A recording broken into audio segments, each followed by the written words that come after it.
আজিপুর প্রভাতী শাখা সম্মানিত প্রধান অতিথিকে অভিবাদন জানালেন।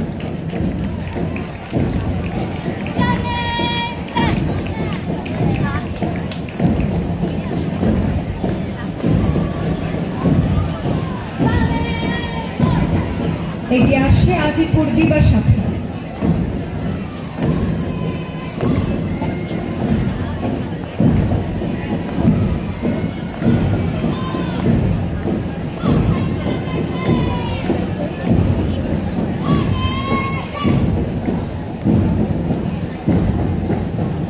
আজিপুর দিবা শাখা সম্মানিত প্রধান অতিথিকে অভিবাদন জানাবেন।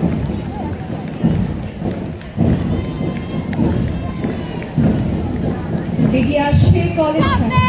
1978 সালে উচ্চ মাধ্যমিক শিক্ষাদানের ক্ষেত্রে সম্প্রসারিত হয়ে বর্তমানে দেশের শীর্ষস্থানীয় স্বনামধন্য অনেক ব্যক্তিবর্গের শিক্ষা প্রতিষ্ঠানে পরিণত হয়েছে দিবা রুন্নেসা কলেজ।